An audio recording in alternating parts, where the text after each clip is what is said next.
for you. How'd you get into electrification? What's your interest in that and background? I am a master recycler, and I am part of a nonprofit called Westside Planet Alliance. And our goal is to just teach people how to be more sustainable, whether it's recycling or we've now kind of switched gears to just more environmentally friendly. We're partnered with 350.org, Washington County, and just trying to help the world. Nice. What first got you interested in environmentalism? Is that? I've been recycling for years, and then the class just opened my eyes to beyond just recycling, but the food you eat and all the chemicals they put on everything. And then I started going to the 350.org meetings and learning about all things energy and politics and that kind of stuff. So do you feel like in terms of your approach to environmentalism, how much of, if you were going to say like a percentage, how much of your efforts are focused on things that have to do with electricity, and how much are other avenues towards environmentalism? Well, I electrified my home during COVID. That was my little project, and just this year started on the electrification efforts. So I don't know a lot. Cool, awesome. What are some of the things you did to electrify your home? Is it total 100% electric? No? I put in solar panels after replacing my roof and improving all my insulation. I took out my gas and put in a heat pump water heater and a high efficiency heat pump, and I took out my gas stove fireplace and put in shelves. I think that's most. Nice. Oh, I have an electric car. Yeah, what kind of electric car are you driving? Chevy Bolt. Chevy Bolt, nice. I drive a couple electric cars. I wish I could just jump around to different slides, but I won't. Cool, thank you. That's really helpful to get a gist that you're pretty familiar with all the sort of like different products on the market. Did you get to take advantage of incentives? I did one of the tax credits, and then for my heat pump, I didn't know there was a magic list of which heat pumps applied for some type of a credit, so I didn't make that because I didn't have the right model. Right. So. Yeah, my experience with a lot of the incentive programs is that you have to have like a master's in navigating incentive programs to take advantage. They're working on a bill, one-stop shop. Yeah. And maybe that'll go through. I don't know the status of it. Yeah, it's called HIPPO. HIPPO? Yeah. Hub for Incentive Programs that are popular in Oregon. I don't know what the second P is. Okay. But yeah, we can pull that up. If you type in HIPPO Oregon, we could even go HIPPO. Yeah. Okay. So if that's of interest to you, we can look at that together. Are there any questions or topics that are dear to your heart that you're coming to this presentation or hoping? I just wanted to see what all you guys were. Yeah. You don't have to gear it towards me, just what you were planning. Cool. Well, I was planning to be responsive to the crowd, so I'm singling you out since you're the whole crowd. And what about you? I can ask you all the same questions. I'm a family member of. So our family is a green family. We've done some efforts toward electrification. A hybrid. We have solar panels. We have a heat pump. We plan to do more since we have the funds available to do more. Pam is obviously expert in the field, so nice. Just learning from her. And so you have solar panels. Do you also drive an electric vehicle? Yeah, a hybrid. A hybrid electric. Which one is that? It's a Prius. It's one of the first Priuses to come out. 2015 is Is it? Okay, it's a plug-in hybrid? It's a plug-in, yeah, plug-in. Nice. So they built much better ones since then. Nice. But we were when they came out with one of the first ones, we jumped to get it. So. Nice. And our solar panels are not state-of-the-art solar panels because again we were kind of the first on our block. Early adopters? Yeah. What year did you get solar? Must have gotten it maybe 10 years ago, 15 Okay. years ago. 2013, I think. Yeah. I'm gonna go ahead and start with the slides. I'm gonna give up the live part because Oh yeah, sure. the layout's just not good for it. Sounds good. Okay. And you said you went solar as well during COVID? Yeah, it was about 3 years ago, I Okay. guess. something What, like do you remember what contractor you went with? that. I do, and they're coming to our thing this Nice. summer, but I'm just blanking That's on fine. their name. But if they're coming to your thing, so you had a positive experience with them? is Oh that- yeah, very much so. Nice. Yeah. That's amazing. That's Yeah. great. Yeah, there's you can pay anywhere from $250 a watt for solar to $15 a watt or $12 a watt for solar. And then there's people who knock on your door and they can just charge you whatever they want to charge you, and that the salespeople can pocket every dollar in it. Whatever they can charge you, they pocket every single dollar of that. And so, yeah, it's such an incredible technology that has matured. So even in 2015, it was matured relative to when Jimmy Carter put solar panels in the White House. But not everybody who goes solar gets a good deal. So I think that informing customers about what is even ballpark, like, you know, within a factor of 2, like you don't have to go with the very cheapest contractor, but it shouldn't be double from one contractor to another. And especially with solar where the pitch is beyond environmentalism, which is great for the people who are willing to pay extra to do something more environmental, but for broad scale adoption, we want to have it be economical, and it doesn't, a beautiful thing about where we've arrived technologically at this point is that making green or environmental choices no longer requires sacrificing very much at all. You know, it's not about turning off the lights, or it's not about like this sort of attitude towards conservation and minimalism are not the actions that are necessarily going to have the largest impacts on your carbon footprint or your ecological impact. That's my opinion, and I think I could back it up, but I don't have slides for that. So I'll start by I'll say, so turning off the lights, now that we have LEDs that use like almost zero electricity, they're shockingly efficient.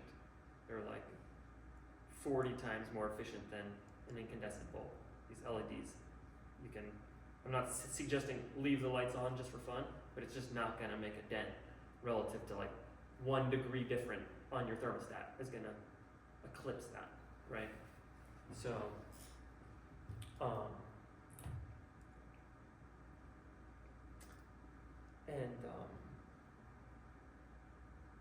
so decisions that make a lot bigger difference is what kind of car do you buy, right? Yeah, specific, like really detailed consumer choices, in my view, can make a really huge impact. So I think that environmental groups like 350 or Rewiring America or Electrify PDX or Electrify Oregon or Lake Oswego Sustainability Network, or there's a whole alphabet soup of environmental groups, and in broad swaths, my experience is that people have adopted electrification. They say, well, you should go with a heat pump, you should go with an electric car, you should go with solar panels. And I'd say with solar panels themselves, you get LG or Hyundai or Canadian Solar. It doesn't make that huge of a difference which product you go with. Just pick whichever one's available. There are solar panels that are made here in the Northwest and so I would presume that being local is better for some reason, but I'm not. I haven't run the numbers on that. Which used to be called Solar World. I forget what it is, but if you look up Northwest solar panels, they exist. So one detail that I think is really huge, very pivotal, that if you're going to be making a consumer choice, like buying an electric vehicle, that the battery chemistry can have a really big impact. So I'll get to that more during my presentation. But I'll start with this riddle. So I'm gonna go to the slides. I'm gonna look at it. I'm gonna read it. What do we got? Okay, here's a riddle. It's a good thing I wore my jeans. Okay, here's a riddle. I've got 3 clues. I've got an object small enough to fit in my back pocket. The object is super powerful, but doesn't give me superpowers. And the object can make me glow, but it doesn't glow. Any guesses? I don't know if that's legible. That it makes you glow makes me confused. Yeah, it can make me glow. It can make me glow, but it doesn't glow. And it's super powerful, but it doesn't give me superpowers. And it's small enough to fit in my back pocket, and I have it.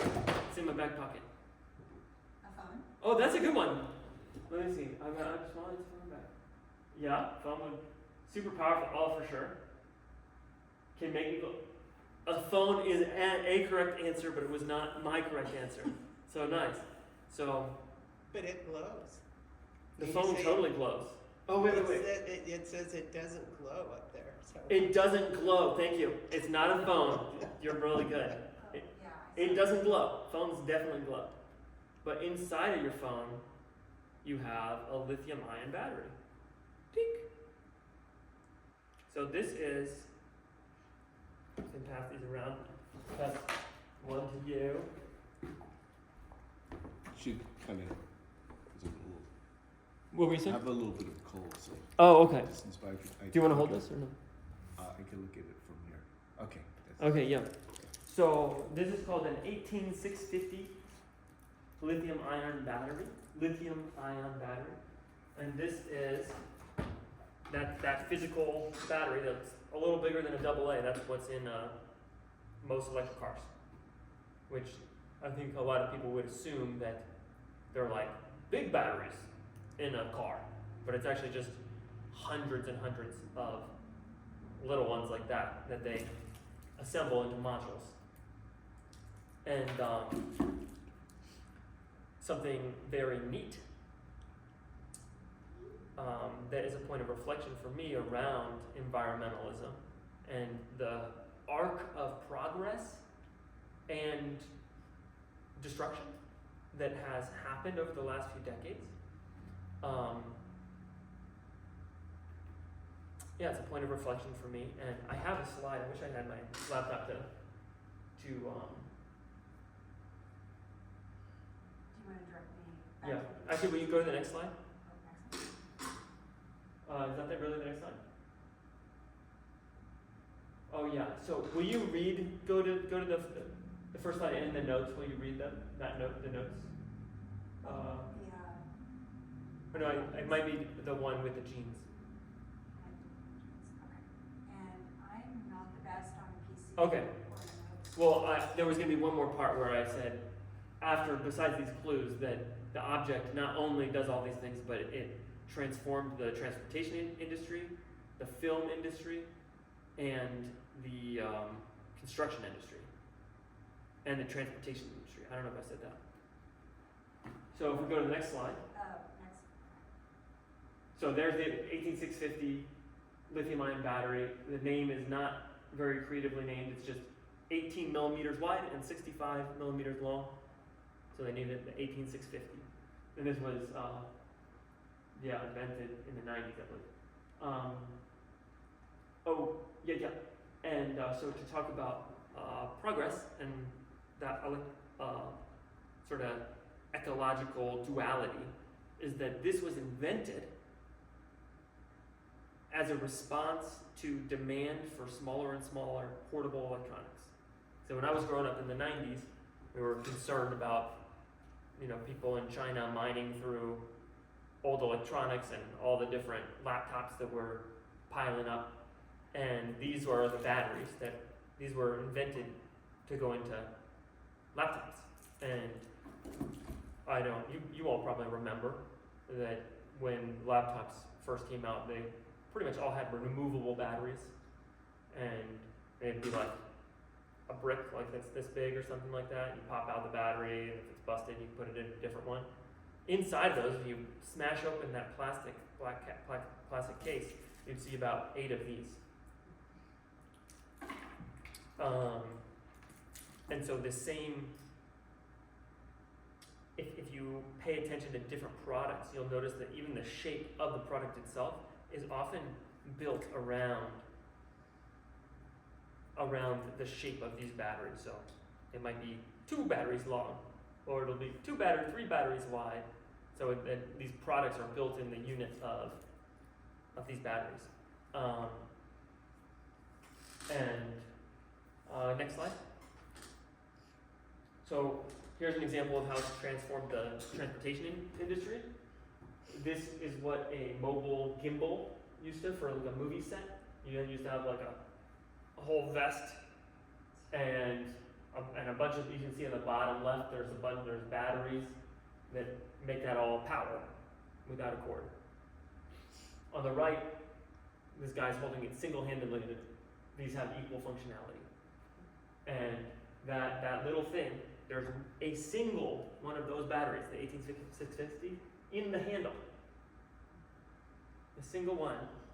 And they put a little black case around it so it doesn't look like that, but it's approximately like half an inch bigger on each side and just slides in there. And that camera I meant to bring one. I've got all this show and tell, but you hit a button and it looks at you, and then you hit a button and it looks at you, and then I can go up and down and everything's stable. That's called it's a gimbal. And so that's huge for the movie set. And just in terms of minerals, you're using this is more environmental on the right than the left. It's still technology, it still has stuff in it that maybe is mined, but less is mined to make the one on the right. That's a good thing. Next slide. Construction industry. So,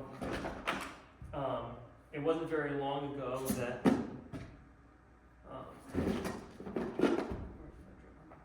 the only thing you could power with on a portable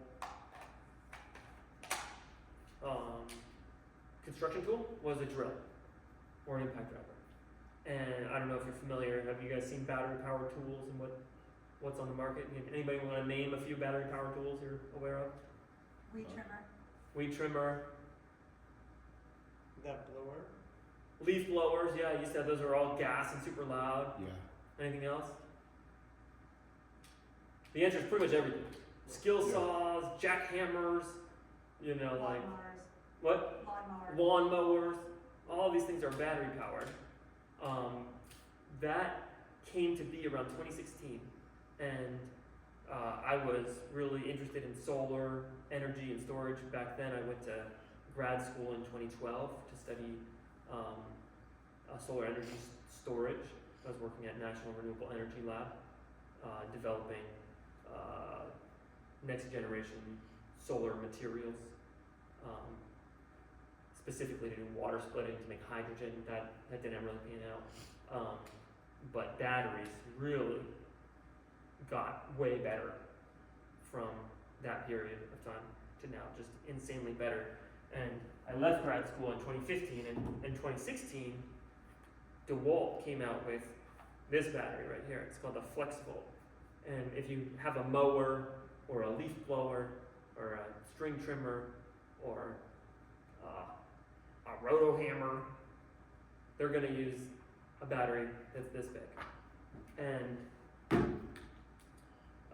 just to sort of show you that everything is based on this unit, here's a drill, and then we take off that battery and we take it apart. Does that look familiar? Let's see. Oh, underneath there, you mean? Yeah. Is that where all these Yeah. all that you have? Yeah. Two. So there's 1, 2, 3, 4, 5 of these. And if you ever see a tool, any kind of battery that has a voltage on there, 20 volts, you just take 4 volts. These are 4 volts, and they just add them together. You put them in a row. So electronically, these are in a row. You put them together, and 4 volts times 5 batteries is 20. 4 times 5 is 20. So just demystifying, just, you know, I think this stuff is cool, so I'm sharing it. And then this one is 60 volts, and so that one, 60 divided by 5 is, or divided by 4 is, I don't know, but it's something. 15. Yeah, 15. So there's 15 batteries in this one.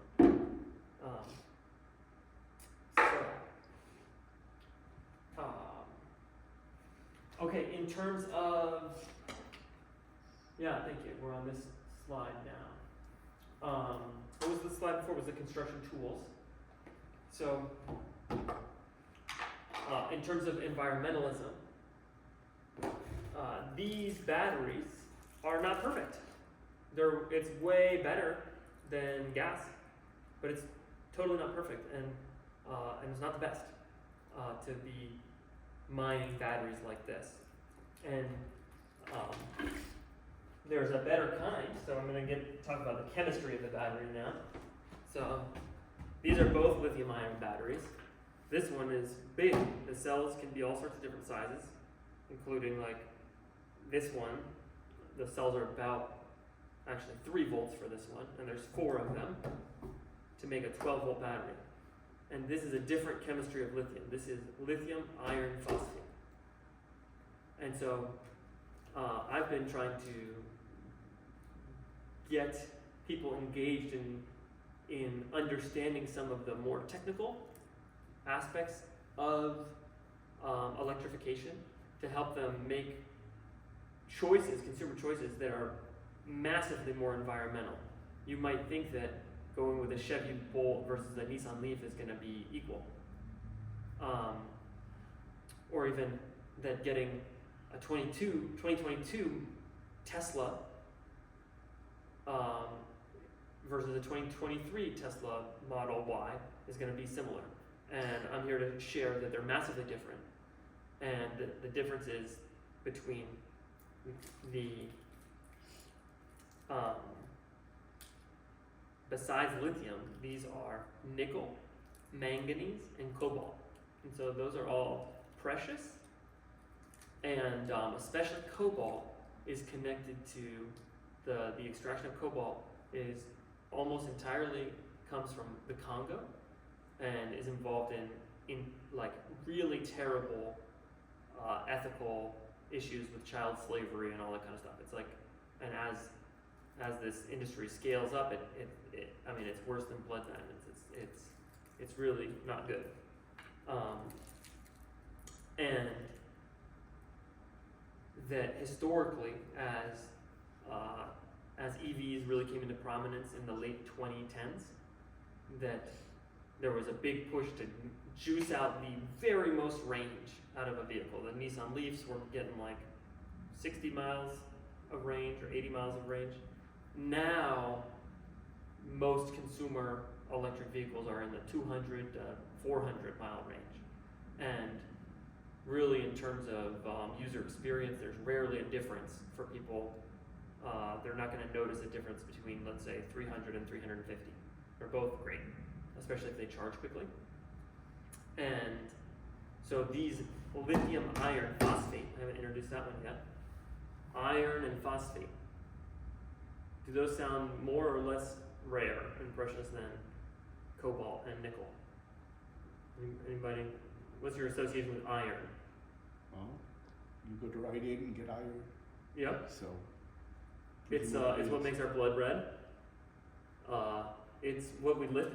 Dumbbells are made from iron, right? Cast iron pans. It's everywhere. It's abundant. There's tons of it. You can melt down bicycles to get it. It's a super cheap and environmentally friendly thing. Our bodies are made of it. besides carbon and water, right? A lot of it's the center of every blood cell, of the heme group of that's what makes blood red. And then phosphate. Does anybody know what phosphate is? Plant food.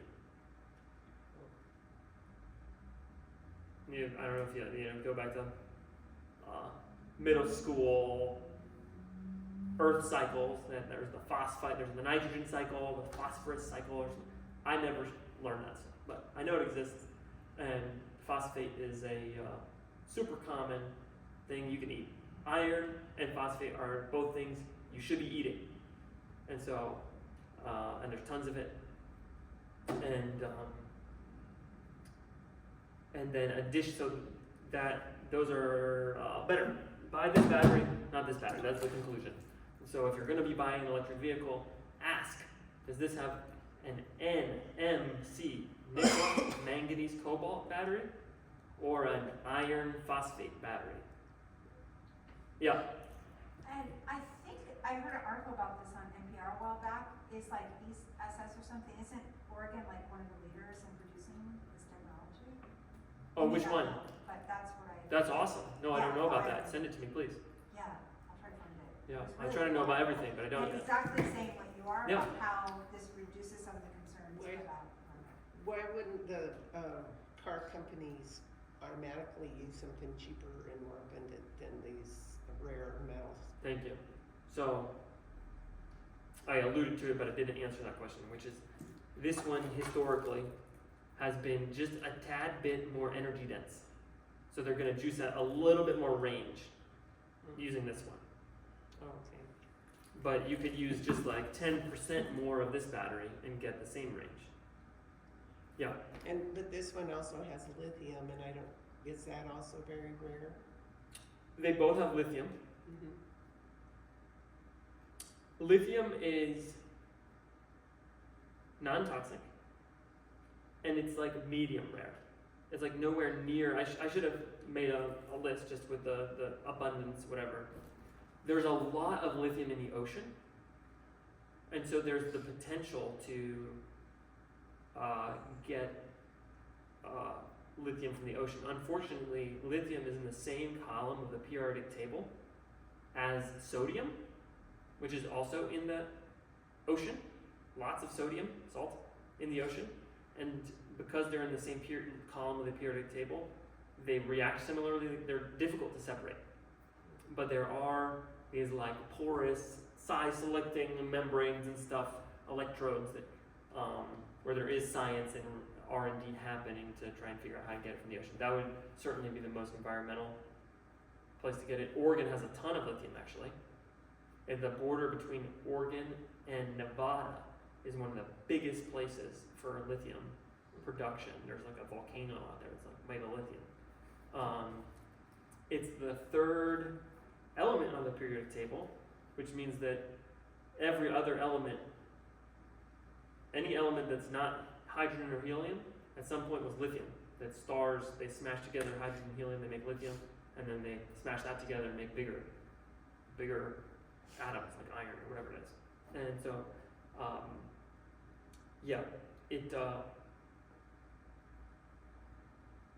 I'm not going to say the lithium is not a concern. I would say the lithium is a concern. It's just not as big of a concern. There are actually commercialized examples of sodium ion batteries, so that don't use lithium, and they are even less energy dense. But there's a car already, like a prototype in China that uses lithium iron phosphate and sodium. I think it's iron phosphate too, right? So, and they by having two different packs in the car, they're able to use less lithium and more sodium, and still sort of benefit from the properties of each. I think that maybe the sodium, I don't remember the exact parameters, but let's say the sodium doesn't work really at all when it drops below 40 degrees. Well, it's like, okay, you need some of this in there to make it work. Now, other reasons why this is good and this one is less good, this lithium iron phosphate, it lasts like 8 times longer. These are not subtle differences. This is massively different to have you make the product once and it lasts 8 times longer than this one. So from an environmental standpoint, this one can be cycled, just used so much more than this one. Now, the last point for these used to be more expensive and less energy dense, slightly. They are now cheaper. So I remember 10 years ago coveting the lithium iron phosphate battery because it's more powerful, it lasts way longer, it's more environmentally friendly. So those three. And so it lasts longer, it's more powerful, it delivers more punch, right?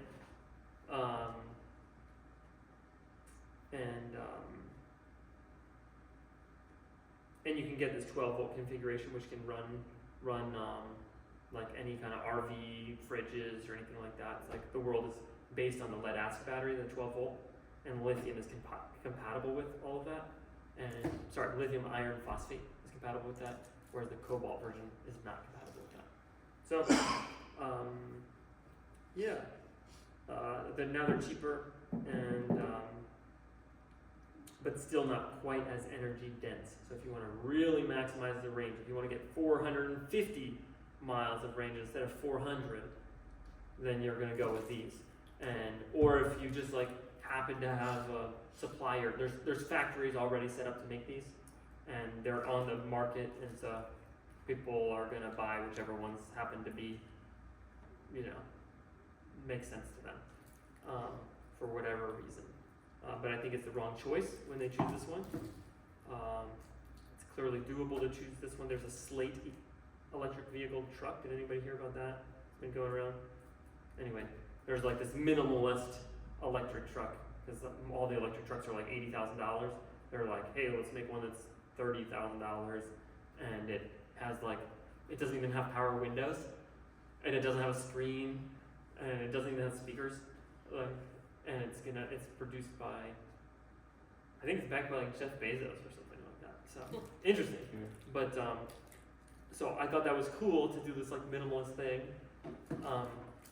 But unfortunately, they advertise they're going to be using the cobalt battery, which is like, come on, guys, get with it. So the next slide. So I talked about revolutionizing the film industry,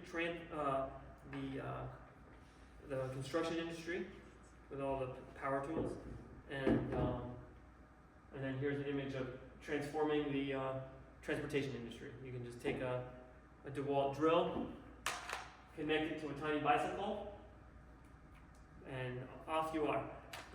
That's a joke. The way to transform the transportation industry is obviously what we've been talking about, electric vehicles. Okay, next slide. But in terms of environmentalism, and not just environmentalism, but luckily there's so much alignment between environmentalism and just like economics of more and more things in our lives are going to be powered by batteries. We've got, powering our RVs with batteries. We've got powering our construction tools with batteries. We have bicycles. On the left is a normal electric bike that has a big battery. It's about 3 of these, right? So it's going to be 45 of these. This one actually came from, this is a Lime scooter, right? You know how the Lime scooters, you ride around town, and they've got like sort of a big front? Well, that's how they did it. They take this, and I used to work for them as like a little repairman and stuff. I have these things laying around. And the left black battery is just a bunch of these, and it's really quite simple DIY project to, instead of hooking up that battery, you can pop on one of these, and that's on the right. And so that's a totally legitimate and easier to charge, like instead of having to like bring your power station outside, like if you like keep your bike in a moist environment, I've had the ones on the left go bad on me because I'm charging this battery in the fucking rain. Sorry, cousin. In the rain.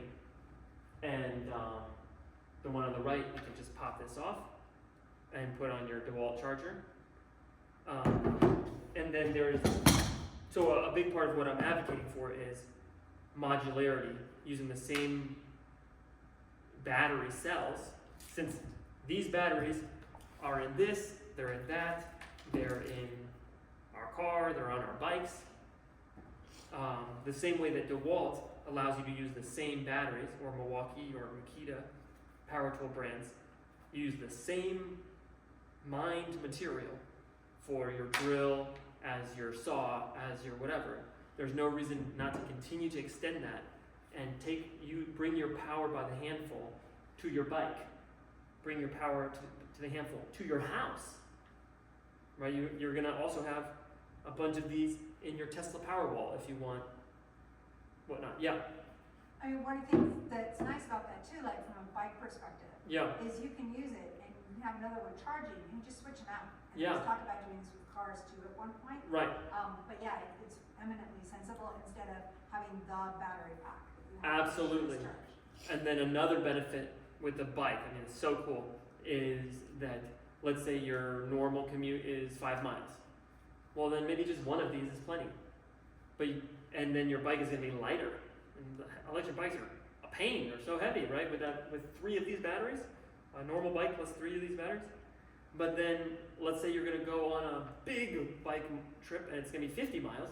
You can put them in your panniers, your panniers, or in your backpack, and now you got lots of range, like an amount of range that would be absurd to lug around daily, right?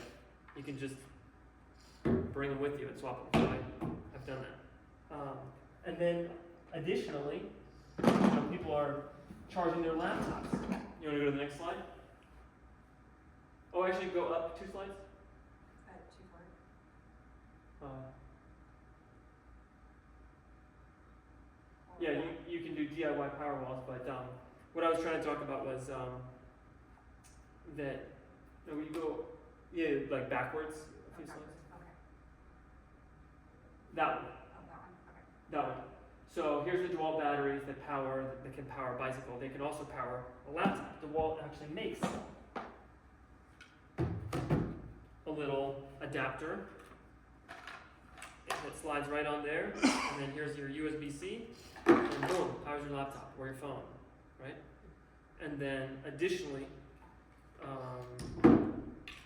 other things we can do to have our lives more convenient and just use less stuff is like most people who have an iPhone, right? Then we're talking about charging laptops, charging phones. They have an iPhone, they're gonna have USB-C items too for their flashlight and for their whatever, for their computer. But then their iPhone uses this lightning thing. Well, you can just have the same cord that you carry around and you have a little keychain on there and it just converts it, right? So this kind of thinking is what I want to encourage, because not only does it make more like environmental sense, more economical sense, like these are like $1, these little adapters, but it's just like way easier to bring your one cord and then charge both things, way easier. So okay, and then so this is an adapter, right, for your phones. There's also adapters. There's plenty. I had a good friend pass away, and I inherited all of their Makita power tools, and I'm working construction. I'm an electrician, and I only had DeWalt batteries. Well, I could buy a bunch more of these things, so that I could have these for my DeWalts and other ones for my Makitas, or I can get this little thing that allows me to use my same DeWalt batteries on all of my Makita tools. That's better, right? Yellow on black, better. And then also the same little adapter just conveniently comes with So here's the USB, here's the regular USB, and there's the USB-C. So similar to the Lightning, I have got a little dongle. So now that USB-C is a USB-A, and then I can use that to charge my phone. And look, the light's on, right? So that's grabbing the power. Neat. Cool, I've been talking for a while. Next slide, let's see. Next slide. Next slide. Yeah, I responded to Puerto Rico in 2017, so that's cool. After the hurricane, that's where my family's from, and power was down there, and a lot of this stuff, like DeWalt specifically, I was powering people's homes using DeWalt batteries. Not all their stuff, but lights, laptops, power tools. So go to the next. So yeah, this is the guy, Diego Garcia, that I met down in Puerto Rico. He is very popular. You can see around Puerto Rico, 500,000 views or something like that. No, maybe 51,000 views, but his other videos just on powering my home with old laptop batteries. Literally, you can take recycled batteries. When the batteries die, for example, in this one, I got this one for free from DeWalt. You just go to their service center, and people return these because one cell goes bad or the circuit board goes bad. And so all of these just get thrown away. You can just take this apart and you can build a power wall for your house. And this guy does it. He builds electric vehicles. He was building electric vehicles using laptop batteries before he did like a cool old VW bus, electric VW bus, before the Nissan Leaf, or maybe in the early 2010s. So I've been watching him on YouTube for a bunch of years, and that was really cool to meet him, my celebrity crush. All right, next slide. These are all the electric vehicles that I've owned. A Cybertruck? Sorry, owned or driven. Okay. Yeah. So I went and test drove the Cybertruck. Yep. The van on the right is the Ford the Ford E-Transit. That's electric. The one here that says NREL on it, I got to take for lunch when I worked there. That was in 2013. It's a Toyota, and that was powered by hydrogen. So it's still an electric vehicle because it has an electric motor, but there's no battery. It's just hydrogen in a fuel cell. And the idea was to make the hydrogen from solar. Just like when we fill our batteries up, our hope is to make it with solar, but you can make hydrogen with fossil fuels, or you can make it with solar, just like you can make electricity with fossil fuels, or with solar. That Hyundai Ioniq 5 I got as a lease. That's what I drive currently. Besides the big van, that one came very cheaply, $100 a month, because of the Oregon Clean Vehicle Rebate Program. So that's opening again this year for a short period of time, starting May 22nd. And so I'll go through the income eligibility limits and all that program, but of all the incentive, there's like 300 and something electrification incentives in Oregon, and it's incredibly difficult to figure out which ones you're eligible and which ones actually still have money and which blah blah blah. It's just, I've obsessed over this stuff, and I just feel like I get chased around like this. And then occasionally I'm like, jackpot!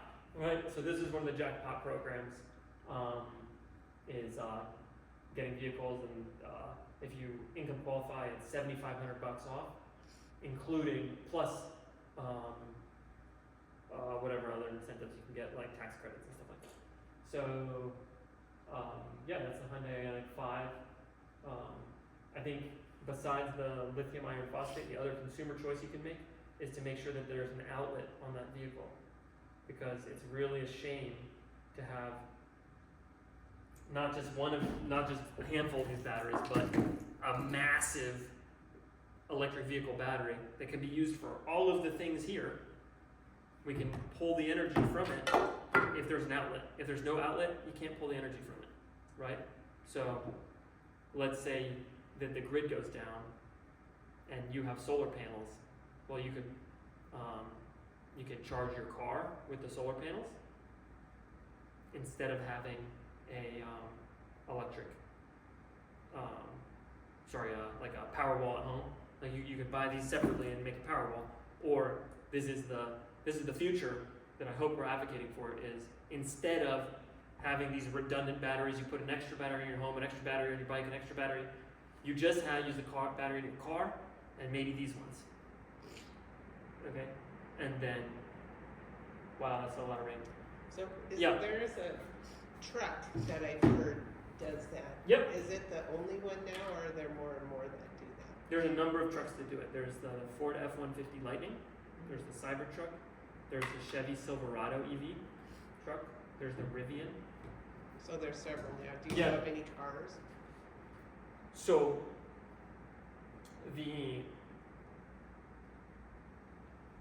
there are, I'm stumbling, but this is like the thing I'm most passionate about in the whole world. And hitting home. So the Ioniq 5 has an outlet, Ioniq 5, okay. and it's not, some of them have the outlet in the car, some of them use an adapter. I wish I had brought that in, but it's you stick it into the charging port and then you can grab power from it. So it's a little less convenient, depending. It's more convenient for camping and you're trying to grab power from outside the car, then it's convenient. If you're trying to get power inside the car, it's convenient to have one inside. So it's nice if you have both. And then there's other ones as well. I think that the Nissan Leaf is set up for it.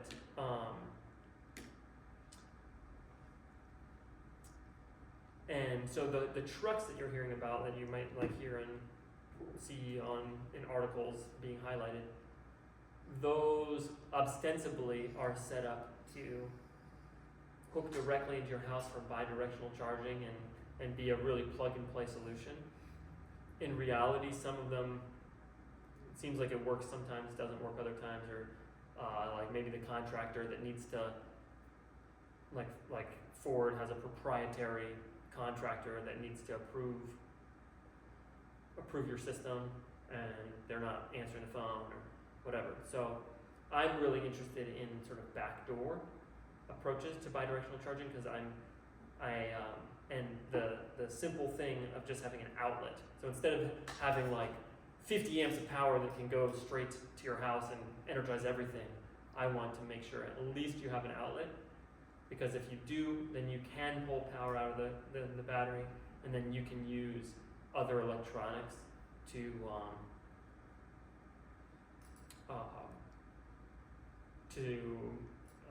transform and move that power in the way that you want to do that. And so that might be figuring out what other batteries are already in your life for whatever reason. Is it this one, whatever, and then you can hook up an inverter to this one, and then power other stuff. I do imagine a world where the fire department uses electric vehicles, and that instead of bringing somebody with a CPAP to the hospital because the power went out, you just come with a truck that has an outlet, or any electric vehicle with an outlet, and you let them stay in their house, and you just give them power, even if they're, because that would last for like months. The electric, the battery in a car is like 5 to 10 times the size of a Powerwall. Like you pay $15,000 for home backup. The amount of battery, the amount of energy in your car is 5 to 10 times that. And so it's like that's the batteries in the car. That's the big kahuna. That's what we need to be using as redundantly as possible.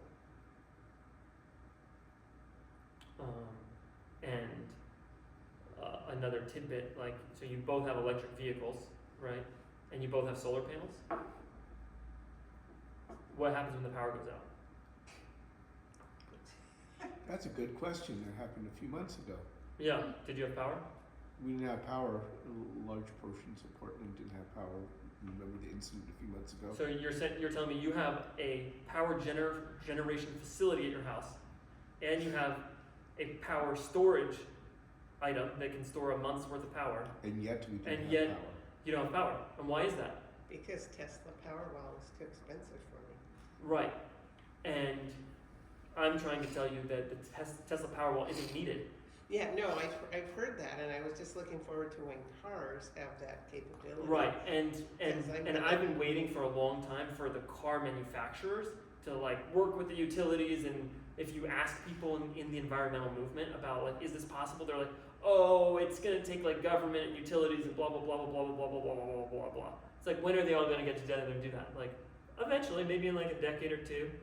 It'll also happen faster if we demand it, and it will also happen faster if we employ the backdoor options, which is basically if your car has an outlet, then you can move the power to a tiny power wall. Do you have verbiage on what to ask for? And because Yeah. I found a lot of the, well, maybe it's better now, when I was looking for a car, a lot of the sellers didn't understand. They don't know. cars. Yeah. Yeah. Just I'd say an outlet. That's like the simplest thing. Or is there a power outlet on the car? Like, can I plug in a lamp into Okay. anything in my car? Or Oh, just a regular plug? Like one of those. oh, just a regular plug. Yeah, is there a plug in there? Like a regular plug? Like the way that cars for a long time have had a 12-volt cigarette lighter outlet. There's a number of cars that have plugs in it. So if your car has a plug, that is really going to help you. And that, like, between the car and the solar panels, we're talking at least $60,000 in power generation and storage, right? $30K each at least. And that it would be another, like, let's say $2,000 in equipment to get. Certainly if you did it from scratch, like at the time of installing the solar panels, it's an $1,800 item that you could include that would actually replace other items. So it might be, depending on the circumstances, it could be zero additional cost to hook it up in a way that allows you to tap into the vehicle's battery. And that's very recent that this sort of third-party companies have been coming out with what are called microgrid interconnect devices. So basically the reason why you can't easily grab power from the car is that anytime you bring power to your house through a generator or through a power wall or through a car, you need a disconnect device so that if the grid power goes down, that you sever the connection with the grid, because otherwise linemen, the workers that fix the lines, they think, oh, the power's down, but then you could be sending it back to them through your net meter and shock them, right?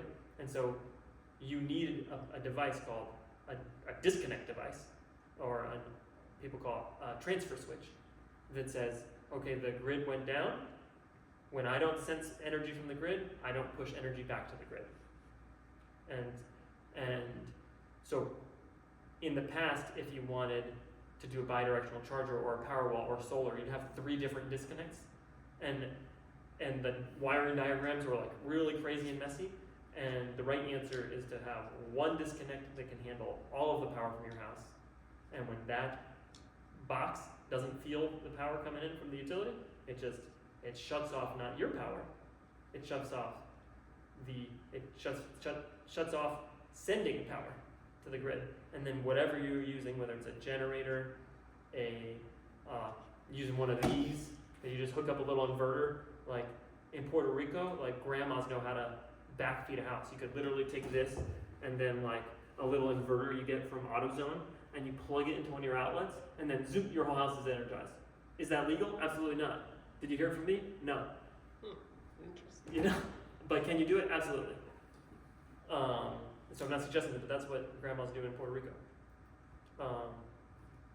So I've gone over my hour. I think I want to go through the rest of the slides, and I'll just see if there's anything. That's Puerto Rico. It's beautiful. That's the stuff that I brought after the hurricane. There's our little foldable solar panels on the. I wish I could jump up and touch this. It's gonna have a little spotlight. But that one right there, you can see the solar panel with the DeWalt tools there. So that's the solar panels power the DeWalt tools, which powers, powers that little orange thing, which is something that's about that size, and that orange thing has regular plugs in it, and then also will charge the DeWalt charger, so your power tool will run and Is your the lights orange run. thing a Jackery? I can't see. It's not technically Jackery, but it's real simple. It's the same idea. It's an off-brand. It was Yeah, that's on my shopping list. yeah. And then last two items. You see, this is exactly the size of like one of those 18650s. This is a bidet for cleaning your butt. You know, you can bring it anywhere. You know, if you don't want to get something big like this, there's one 18650 powers these things, and this works for drilling into wood and for all sorts of things. And it charges with a regular cell phone charger. So products are amazing. It's cool. I used to be like, you know, don't buy stuff, and now I'm like, definitely buy stuff, just the right stuff. You know, and just the stuff that you use and share it, you know? So share with yourself and share with others. So that's my talk. We're gonna go and see if there's any others, and that's a big battery. That powers the grid. Next. Yeah, that's it. Thank you so much. So I want to know how you said a lot of these ways to use energy are kind of backdoor and kind of non-legal. So how do I find out about them? Yeah, so I can give you my card. My business is Ample Flow Home Energy Design, and I work as an electrician, and I do. I don't actually expect. So to be honest, like I don't expect somebody coming to my talk to come and like. What is it that I would want you to actually take away? I would want you to get one of those bidets and you use less toilet paper. You know, I would want you to maybe, if you're gonna buy a tool, get something that's $30 from Costco, right? And this has the bits right in there. It's very small, compact, and does amazing What things. is that called? You can take a picture of it if you want. Yeah, I don't think I can even say that. because I was recently thinking of Yeah, getting $30 one. at Costco. This thing's amazing. And camera, hold up. Got it. And then in terms of getting,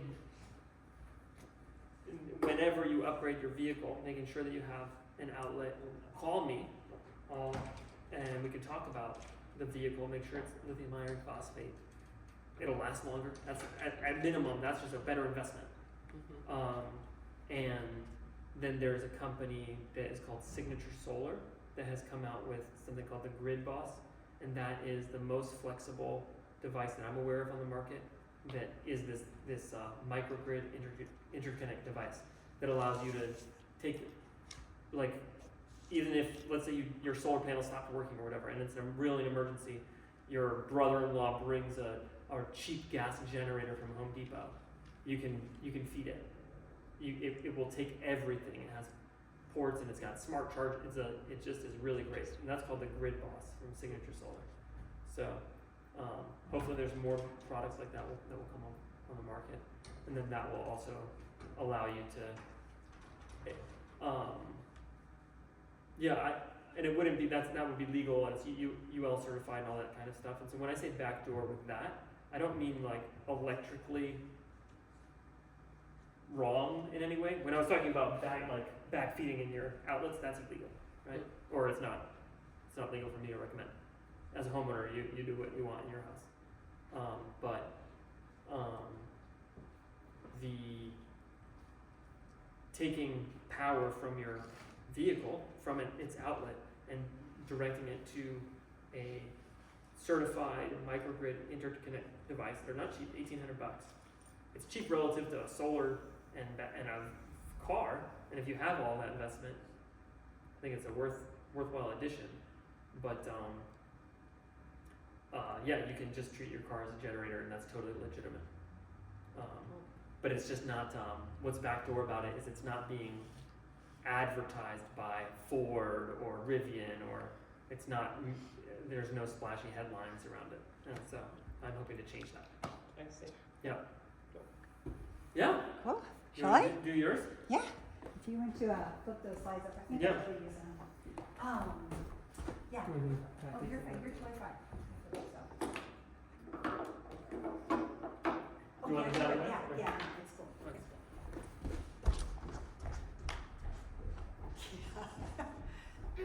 So you may have heard some laughter from the back during Esteban's presentation. Yeah. So we have done a lot of amazing electrification.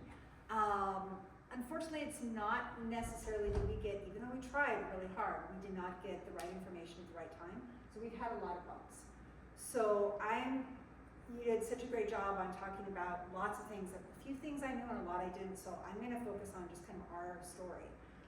So we started, I've been worried about climate change since I was in college, when I first learned about it, at least I knew by the time I was in college. By the time we had kids, my daughter was adopted from the Republic of the Marshall Islands. My son also adopted, he's African American from the Chicago area, place where asthma and things like that is a big issue because of the kinds of power generation that's happening. So by around 2012, we started getting concerned about this. And I want to, before going into our story, just give a little bit of background, because as a reminder, Steve, next slide. So we're gonna be having a training on May 31st. I would love everybody to come to. I want to talk a little bit about why we're talking about electrification, because some people may or may not know that much. And there's a lot of misinformation right now that tries to get people to essentially lose heart. Like if you try to charge your car at Bridgeport Village, you'll notice that the power stations for charging your car have been bought out by Shell. And then you wonder why are they never working? Excuse my cynicism. Okay, next slide. So the thing that's important to know is that even though we have really screwed things up from a climate standpoint, as Puerto Rico and Oregon both know, there is a lot of knowledge about how we can get back to a better place. And our Children's Trust, which our family has been part of the federal youth climate lawsuit, the Juliana case, Juliana et al. of the US, which has been going on since 2015, they have the science with them that shows that we can make a huge difference. And we don't need to do sketchy things which will cause more damage. There's just a lot of nature-based solutions. But this is where we are at the moment. 423, this is just carbon. There are other things like methane that are an issue. But we are way up at 423, and 280 is where we were until we started pumping carbon into the atmosphere. So, but we need to get to 350 to have a chance of being safe. That is doable, but we need to get to work starting with getting carbon emissions down to 0 and other emissions down, and then doing other things to rectify that. Okay, next slide. We go over this more in the training. This diagram can be hard to follow, partially because it's hard to see. We are at that purple line and we are fast cruising toward the red, and what that essentially says is we are looking at over 100 years to get back to a good place. The pictures on the right, they came up in the moment by one of our younger folks. Our trainings are from 9 years old to as old as you could be. But he came up with this great analogy, which is if you had a campfire and the fire gets out of the campfire ring, you don't wait until it's a forest fire to try to put it out. And that's kind of what we're doing. Okay, next slide. So one thing I'm hearing a lot lately is, oh, but we can get these special, small, safe nuclear reactors. When you hear that, it's just not right. Oregon Physicians for Social Responsibility, Columbia Riverkeeper are two of the organizations that are great. In fact, Monday I'm going to a lobby day in Salem on trying to keep nuclear out of Oregon. So yeah, don't believe that, but careful when you search, because the nuclear lobby is insanely successful at getting this information front and center. So all you will find in the internet, unless you look, is nuclear safe now, it's all fine. I have some t-shirts decorating the front of our area, and one of them is from Fukushima, which I lived not too far away from. And those folks will tell you, no, it's not that safe. And neither is the stuff they're building is safe. Okay, next.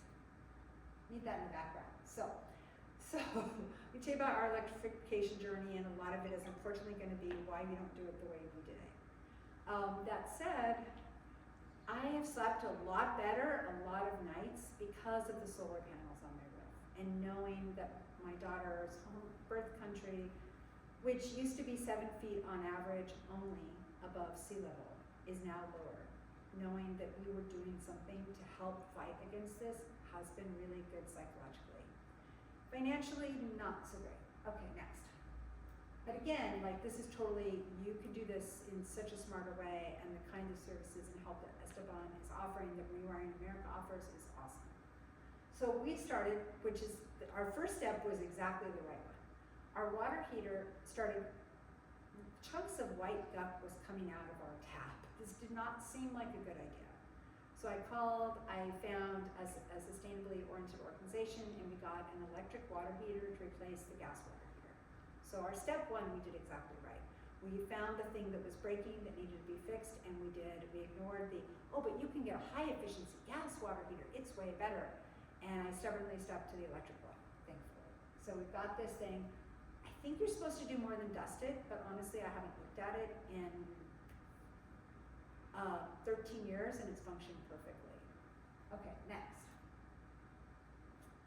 Next was solar panels. So we did the PGE feed-in tariff.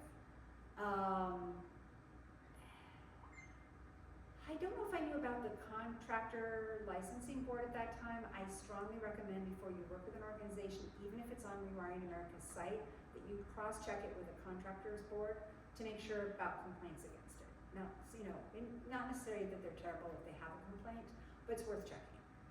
Because when our solar panels went up, a few months later we had a leak in our roof. And we thought that was unconnected, until some years later I started wondering. So we took a huge home equity loan to get the solar panels. The feed-in tariff program, we were supposed to put down 100 solar panels, get 150 back over the next decade. You can not see it because the trees is. Will you say that again? You put in. So it's basically for every 100 we put in, we were supposed to get 150 back from the feed-in tariff. So basically, we're supplying solar to the grid.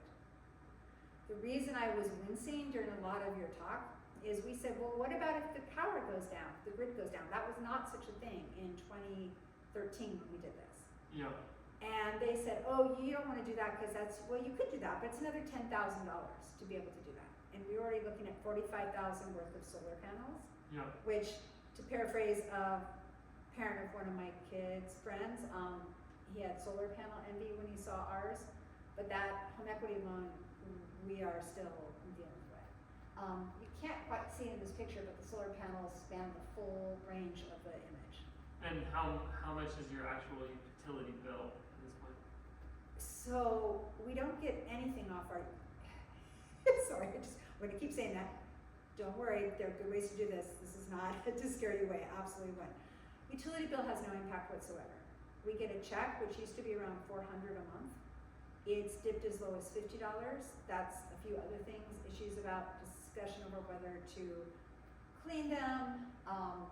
We're gonna come back to the solar panels, so I'm gonna move on, email questions at solar panel screen number 2. But as I said, I slept much better, and we did have income, which helped me to be a stay-at-home mom and be able to do climate work for quite a while. So next one. So we also got a plug-in Prius you heard about earlier, 2015. The order of these slides might be a little out. I was in a hurry when I did it. You've got CR Marshall Islands Pride sticker next to where we plug in. We get if on a good day, we get 13 miles from the charge, and a little bit of assist for the rest of it. So it's a hybrid, we need gas, but it has literally, we can run like 400 miles before we have to go to gas. And when we first got it, was really funny because the people at the gas station would be like, didn't you say you needed gas? It doesn't seem to be taking any. Well, it's because our car doesn't use hardly any gas. And in that moment of decision where we were at the car dealer and my husband was saying, yeah, I know it's expensive. This is the one decision I haven't really regretted, and my nephew helped us over it because he got on the phone with me and Ryan said, I used to have a car, and then I switched and I used to have a truck, and then I got a hybrid, and I don't pay for gas. The gas payments I don't do pay for the monthly payments. So it is really, definitely pay attention to what was said earlier about the right car, but this is a huge investment. This, by the way, we saw a whole bunch of rain come down earlier. There we are having extreme weather events. This was one in Texas that dropped, I took out that part of the slide, but I want to say it's 5 feet in a 24-hour period. 5 feet of rain. Almost nowhere is ready for that. So that created this river of oil. Next slide. So we really want to try to prevent that kind of stuff. Okay, so we're back to the solar panels. So we've got this solar panel loan, and I wanted, if we had to replace the roof, to get a metal roof because it's much better for rain catchment. One thing you may not think about is those asphalt tile roofs, those are made out of petroleum. So if you're catching water off that roof, you're also filtering it for essentially gasoline. So we went for a metal roof. This again should have been a good idea, but we ended up with the wrong contractor.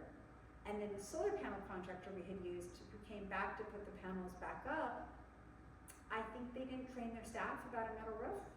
So what we found out after the first rain, and like 3 weeks after we had spent all this money on the roof and reinstalling the solar panels and having them painted to have them taken down, was that they put the solar panels down, decided to move it. Well, it's like a Coke can. If you try to crush it in your hand, you don't uncrush it. It's still going to show. So we had damage to the roof because of the solar panel reinstallation. So it's, like I said, I think the metal roof is a really good idea, and the solar panels both are really important. Just really, really, really, really got to find the right contractors. Okay, next. They did stuff like they put the vents in the wrong place, so there wasn't a good seal. So back to the good story. We got a heat pump. When we moved in 2001, we were told by the gas maintenance people who came because we had a gas smell. Wow, this is like 20 years old, it should be dead by now. Well, about 15 years later, it was still going strong, but I really didn't like about the fracked gas and the methane emissions from and other toxics coming out of the gas furnace, so we decided to replace it with a heat pump. That might have been one of those things where, sorry to my spouse and family, we maybe should have waited. On the other hand, we have a smart thermostat, we can control what level we want. The heat pump that you see the unit, our garage, next to the water heater on the left, and then the outside unit. This is, again, functioned for like 10 years without any kind of maintenance. And that's not the right way to do it, but we're not very mechanically inclined, and that's kind of where it's happened. So it didn't have a problem until last year. It ironically was being repaired when that, the extreme wind we had took out the power in the neighborhood and caused a fire at the elementary school 2 blocks from us. That was happening while we were having this fix. So the heat pump has been amazing. It's a little bit, the ones they have now I hear are much, much better. The thing we didn't do, we should have done before the heat pump, I'm gonna get to it the last slide, but just a spoiler there. So this, we also has cooling. Now we try really hard not to use the air conditioning aspect, but if we were seriously concerned about someone having heat stroke because of the kind of extreme heat we've had, this is a great thing to have that capability. Okay, next. So one of my best moves was the garage door book. And we're getting a new garage door finally. And he said, he kind of rattled, and we talked about the windows, and he rattled off specs, and he's like, it's wide, and it's R8, and he's going, and I said, wait, excuse me, did you say R8? Isn't that insulation value? Like, I know almost nothing, sometimes it feels like. And he's like, yeah. And so I said, do you have a better R? Like, could we up it? What's the highest R you have? Now, this garage, the back side is essentially my office and the kitchen and family room. And it has a glass door on the other side. You'll see in a second if you didn't notice already. And so we ended up getting the highest R value for that door. And that's one of those things I think people never think about, but I absolutely recommend if you have to replace your door, get higher insulation value. The day that door went in, that room was warmer. Nothing else changed. But it just suddenly was, I was stopped being cold all the time in there. Okay, next. Not to mention what was the R value for the highest one, do you know? I'm trying to remember, but I want to say it was around 18. R18? It was pretty high. I don't remember. I was trying to. And then do you remember ballpark what that cost? I want to do that. I want to say the extra cost, it was definitely more cost, but it was not like hugely more cost. Does that seem right, Rob? Yeah, and I have to research that no matter what it was. I just couldn't find it. But yeah, it felt like one of those because it's really a whole wall of our house that is now Yeah. insulated, and we have reason to believe the rest of the walls don't have insulation from when we say virtually. So it's helped a lot. Clothes dryer, you know, is really nice to have that as an option. Here's my little takes up no room lawnmower. Mhm. Should we decide to put the one back in, that's plug-in. So it's great, and we don't have all those fumes. That's something I started mentioning with the heat pump. You know, my son has asthma. I sometimes, you know, my husband has a respiratory thing that makes it sound to me like we don't want it. And none of us really need those kind of fumes from gas. There's been this huge gas lobby for years. You know, I didn't know this was a thing, but there's apparently an expression called cooking with gas, which is like a really, oh, you're doing great now. Well, that's because of this ad campaign for years about how you gotta cook with gas if you're a real chef. You're not gonna use any of those other things, you're gonna use gas. Well, it's all lies, essentially. And what they don't tell you, and my brother and my sister-in-law have gas. They, you know, had an older house and also probably bought into this, like most people have. I believed it too at one point. Unvented gas stove. My brother got lung cancer, and we could never really understand why, because he's never smoked. And you know, we tried to say, well, maybe it's because he worked at a college and people smoke outside the doors. And then my sister got AFib, and we have heart problems. And then I went, and those two are like the healthiest people I know. My brother had to have part of his lung taken out, and he could still carry my kids halfway up Normal Falls, if you've ever been on that hiking trail. And they were like 10 at the time. So, you know, both super healthy. And then one day I got wondering, and I get Googled, and sure enough, gas fumes, and even if your gas is not used, it leaks in your house enough. This is a recent study you can find on NPR or OPV radio. You're still getting the gas fumes even when you're not using those appliances. But I looked it up, and sure enough, AFib and lung cancer are both things you can get just from having gas in your house. Next slide. So we've done some other things that when we had to make changes, we tried to just nudge it up. So this is a really nice low flow shower head, which still feels really good when you're taking a shower. And we got a really great deep tub. I've never even filled it the whole way, but just filling a little bit, it's so comfortable that it's like a great way to have a vacation at home. So just keeping those things in mind. Next slide, when you're having to do remodeling for whatever reason. Similarly here, we got a really high efficient, automatically turns on fan, which helps with our moisture in our house. Apparently your house is supposed to run 30 to 50. Ours runs over 70 most of the time. So when we had flooring put in, we had to run a dehumidifier, which was a nightmare. You had to do what? A dehumidifier. Yep. Yeah, I'll get to that in a sec. So this was a little bit of a help. But this is a couple of my favorite pictures. So we had the folks come and take out all the gas lines when we got the heat pump. Now here's the really interesting story about the heat pump that no one but me knows, including Rewiring America didn't know it until I told the story in the class. The gas lobby, and probably PG as well, they have put things in place to hide information from consumers and serve their interests. So if you call Clean Energy Works of Oregon, which sounds like a great organization that will help you move your home to clean energy, you will be told things like, oh, we have a great high efficiency gas furnace for you. And I said, well, I want a heat pump. And they said, oh, but you have a gas furnace now, so you don't want a heat pump. You can't get a heat pump. You need to get a gas furnace.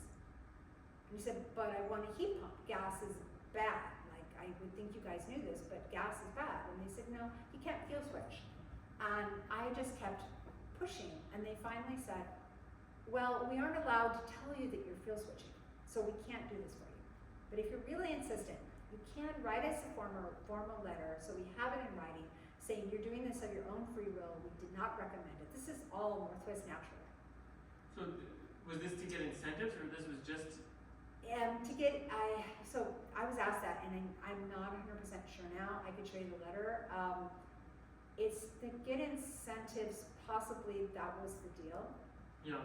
But the thing is, even if I didn't want the incentives, they never told me like, oh, well, you can't get incentives if you go for the heat pump because you have gas. I think it's just literally and if you can Google fuel switching and the Oregon law, but basically they are not allowed to inform the public that heat pumps would be better if you have a gas furnace. You have to get a gas furnace unless you happen to know this background and you insist on what you want. So it's one of those ways in which this lobby is incredibly effective, and I find extremely frustrating. Unfortunately, one of my favorite, you've already heard me mention a couple times, OPB, those folks are still taking fossil fuel dollars from Northwest Natural. So I think that's another way in which we need to lobby, is to get our source of media off of that fossil fuel diet. So what I didn't know until I heard, to their credit, OPB radio say this, a friend of mine, when she had her gas appliance taken out, she got them to take out the lines to the street. So that's next on my plate when I have time. I didn't know any better, so they just disconnected the house, and there's this funny thing that says, we can turn it back on at any time. Like, no, we're done. Thank you. Why does it matter to you if it's at the outside the house disconnected versus? Yeah, it's still huge to have it disconnected at the edge of the house, but if there were to be a problem in the line, the closer a gas line is to our house, the more likely we would be at risk if something caught fire, for example. You know, like you're supposed to know how to turn the gas shut off at the street, but if your neighbor's house explodes, that doesn't help you as much, Yep. but it helps, yeah. You were mentioning the lights. So we have just a couple of the smart lights and a lot of energy efficient lights, and those, you know, when you use it, they're really handy. It even really solved a problem we had with our porch light. Next one, they're kind of fun, so you can do like some lights. You know, we do stuff like we have fruit trees, which are really important. We do dehydration of the fruit. I've resigned myself to microwaves can do vegetables. Sometimes it really doesn't hurt when you're in a hurry. And in the bottom you see the blue, that's the marmoleum, which is the natural version of vinyl or linoleum that we have put in. So that's been really great. It's just much easier to clean and really beautiful looking. And that happened because we had some flooding, and so we took advantage of that to get a better floor. And again, same kind of with the other story, we had to find the right folks to do it. We were literally lied to by multiple contractors who thought they could tell me there was asbestos in the floor, even after we had just had the asbestos flooring removed. And the same, I want to come back around to the heat pump for a moment. It's really, I really recommend to look for a company that only does heat pumps, not heat pumps and gas furnaces. Because then you get, and research them well, but then you get folks who really know what they're doing. Whereas a lot of folks who do general HVAC, they do a little heat pump, they're a lot more comfortable with gas furnace, so when in doubt, they'll steer you toward the gas, or they may not do as good of a job with the heat pump. So for example, what somebody should have told us was we should probably have waited on the heat pump. Next slide. Forget if I have some others in here. Oh, I'll do this first. So, so right now, part of the floor, the water damage, then when we put in the marmoleum floor because of the design of our kitchen, we ended up deciding to replace the full floor area. Our stove was about to go, so we're making do right now with kind of a hodgepodge solution to the kitchen. Can't bake cookies, which is a real issue, at least not lots of cookies. But the induction burner is awesome, and that's that black thing on the right, that costs like $60. And it cooks really fast, it's really easy to use, it's far more sensitive than gas. One of the things they pitch gas ranges is that you can turn it way down or way up and it responds quickly. This is way faster and it's so energy efficient. And just like magic. Next one. So this is what we should have done, probably before the heat pump, solar panels, or anything else. Our house not only probably has little to no insulation in the walls, there's absolutely none in the crawl space, which is recommended for here. And increasingly, because of the changing climate, the more insulation you can afford to put in, the better. This is our attic. It's a sad little connect. There's a little bit of mineral wool here and there. You can see, I took the shot from here because you can see the outlet going down. You can see how there's virtually no insulation. And then there's these like random piles of insulation where somebody just threw it somewhere. So we have effectively no insulation, and then you'll see also there's no insulation at the top of the attic either. When my brother redid their house, they essentially turned their attic into a play space, and they insulated I believe they insulated the ceiling, which gives warmer space up there. May have just done the floor, but like doing this first is really key, because you put the money out for the insulation, but then you get lower energy bills. And then you have, one of the things I did learn in the Rewiring America class is once you've got your insulation, the heat pump that you choose will end up being probably lower cost and more appropriate for your house. So they gave this like worst case scenario about how people's towels won't dry. That's kind of our house. So we have a heat pump and that's been great, but because we don't have the insulation, we have so much moisture coming in through the walls that it ends up being damp a lot. So definitely insulation, it's not as, people don't think of it as a part of the electrification journey, but it's a really great place to start. Next, let's see. Yeah, and just supporting some of the lobbying and legislation around things connected to the New Deal going through is really important, because we shouldn't have to fight for all this hard. Next slide. We should be having a lot more help from folks. Side thing we did in our yard was planting trees and trying to do creative pruning, so we didn't need to take them out when putting the solar panels up in. These are both pictures from some of the trainings that I've done with some special friends and my kids. Next slide. I talked about my brother. If you want to see some awesome photos, go to invitinglight.com. He's been doing a lot of photojournalism around the climate crisis. Next slide. It's kind of getting back to what you were saying, like really buying the right stuff is really key, and trying to not succumb to the, oh, I need a new whatever just because mine's a year old. One thing that's happening right now in Oregon to know about is OSERA, and this is the effort to get a constitutional amendment confirming that we have a right to a sustainable climate. I cannot stress the importance enough of going to their website. I think it's oseraunited.org, and finding this and helping. When this is in place, if this were in place before as a on the federal level, the Juliana case would have been won. This is why Montana won, because they have a constitution that clearly you would think it's self-evident, right? We need a climate capable of sustaining human life, but it's not. The judges are not stepping up there, and so by getting this in place and for this year, we'll be in a much better shape. Next one. And then going back kind of full circle. So this is the place where my daughter was born. This is taken not too far away from my friend Kathy, who saw a few pictures ago with the trees. Marshall Islands is subject to higher tides, and places that used to be land are now underwater. And that's true for Oregon as well, but in a country so low above sea level, it's much easier to find and to see, and it's incredibly devastating. Let's go on. Next slide, yeah.